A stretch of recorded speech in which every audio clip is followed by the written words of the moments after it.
ने हमने जो करना था, हमने जो कहना था, हम क्या कर सकते हैं समीना? हम सिर्फ हमने गए हैं OIC, भाई मुसलमान और भी मुसलमान हैं, उनको कुछ नहीं होता। अरब कंट्रीज़ के अंदर चावल का बहरान आ गया। वो कह रहे हैं कि भाई हमें चावल दे दो, अपना गंदम चावल दोनों दे दो।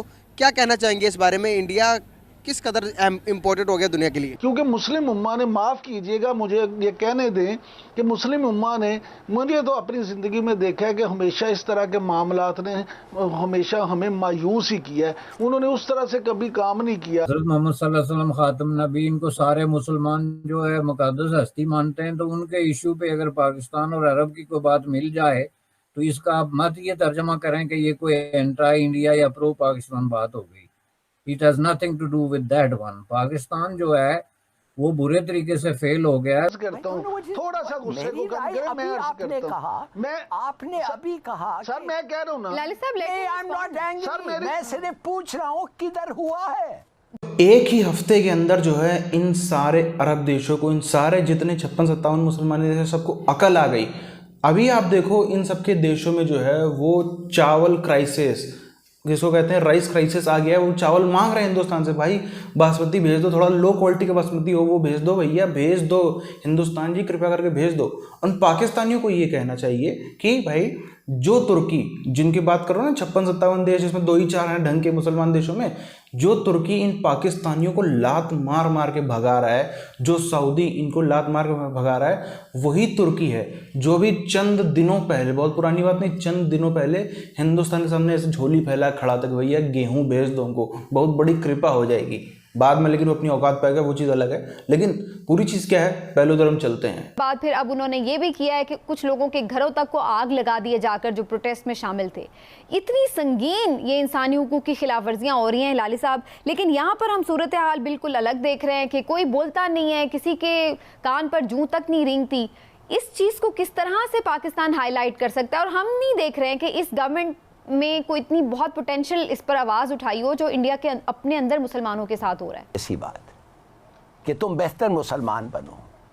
अगर आपको समझ नहीं आ रही है जो हिंदुस्तान में आ रहा है, ओ मुसलमान जो और मुल्कों के जो बाहर, अगर आपको समझ नहीं आ रहा है, अगर आपको इंटरेस्ट नहीं है, तो मैं कुछ नहीं कह सकता।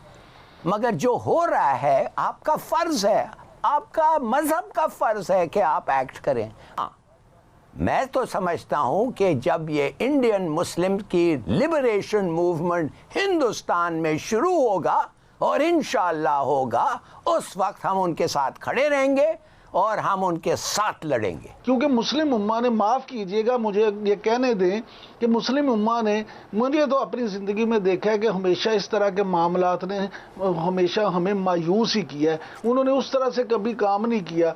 आज भी हमारे वज़ीर ख़ारजा बिलावल भुट्टो सरदारी की टेलीफोन पे OIC के सरबराह से बात ज़रूर हुई है, लेकिन उन बातों से मुझे कोई फ़र्क नहीं पड़ता। मुझे तो एंड रिज़ल्ट चाहिए। तो ये नुक्ता नज़र बन गया था कि ये फॉर ग्रांटेड, ये समझते थे कि ये जी अब तयशुदा अमर है कि कहीं भी किसी वक्त भी इंडिया के साथ हमारा कोई मसला होगा तो इस्लामी दुनिया और अरब दुनिया जो है वो हमारे सामने हो, हमारे साथ होगी। अब इसमें 2 चीज़ें जो है ना वो बड़ी इम्पॉर्टेंट हैं। पहली बात ये है कि जो अरबों ने उस वक्त रिएक्ट किया, उन्होंने 5 अगस्त 2019 का जो इकदाम था उसको उन्होंने क्लियरली इंडिया का इंटरनल मैटर डिक्लेयर किया, जो कि एक बहुत बड़ी इंडिया की फतह और पाकिस्तान की डिप्लोमेटिक डिफीट आप कह लें या फेलियर कह लें। और भारत से ज़्यादा सस्ता, भारत से ज़्यादा क्वालिटी प्रोडक्ट नहीं मिलेगा। अभी बोरिस जॉनसन इंग्लैंड का प्राइम मिनिस्टर भारत आया था तो सबसे पहले कहाँ गया था? दूध के लिए गया था ना, डेयरी प्रोडक्ट्स के लिए। बात करने जा रहे हैं चावल के बारे में, राइस के ऊपर।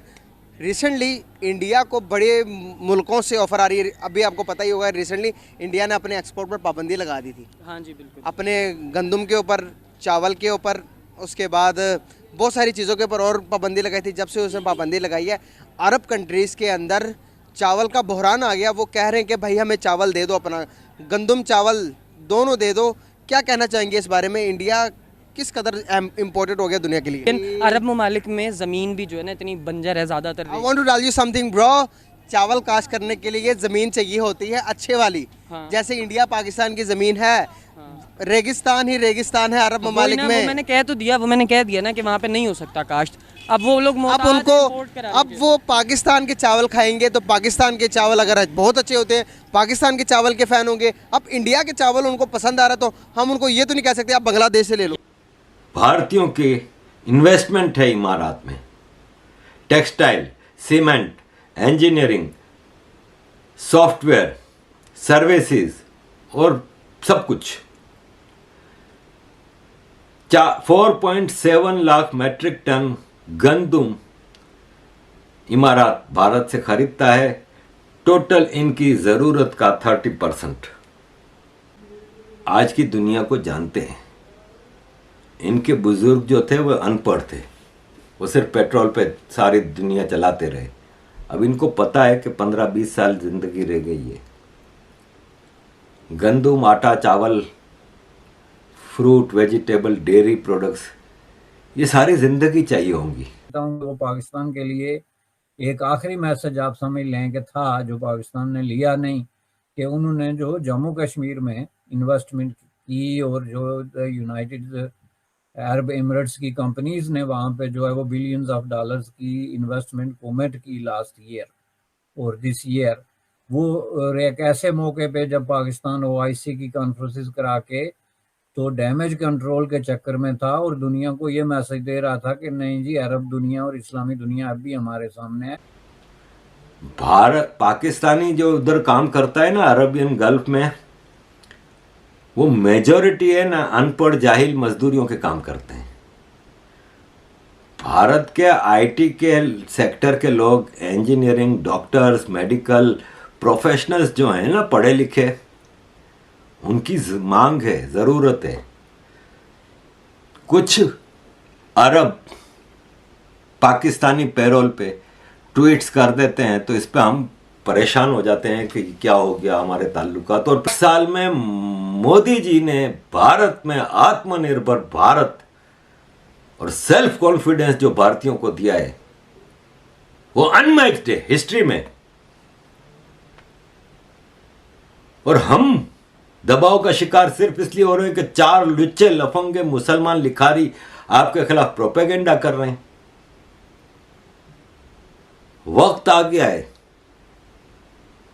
कि भारत इंटरनेशनल लॉबिंग को सीरियसली ले। ISI ने ये सब चीजें की हैं, ये ISI की इंटरनेशनल लॉबिंग है जिसका नतीजा आज आप देख रहे हैं।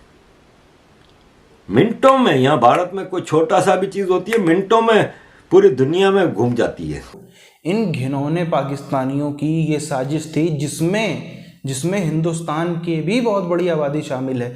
हिंदुस्तान पाकिस्तानी पूरा नेक्सस वैसे भी एक तरीके से काम करता है। तो इन सब का ये नेक्सस चल रहा था कि भाई उंगली करते रहो, जो जितने अरब देश हैं उनको उंगली करते रहो, थोड़ा बहुत करके वो बोले, क्योंकि ये अपनी तो औकात हो नहीं रही है। हिंदुस्तान में निकलते हैं घर तोड़ दिए जाते हैं, हिंदुस्तान में निकलते हैं 3 लाठियाँ पड़ के बिलों में वापस घुस जाते हैं। तो वहाँ पे क्यों कुछ ना कुछ किया जाए। अब इन अरबों देशों की हम थोड़ा सा बात कर लेते हैं। ठीक है, हमारे अच्छे रिलेशन हैं। अभी जो कुछ भी हुआ वो पहली बात तो सरकार की तरफ से नहीं था। ज़्यादातर देशों की आप देखोगे सरकार की तरफ से नहीं था, वो सिर्फ और सिर्फ था भी तो वो सिर्फ अपनी पब्लिक को शांत करने के लिए, जितने भी उनके यहाँ पे रिलीजियस लीडर हैं, मौलाना वगैरह, उनकी तरफ से ये सब चालू हुआ था।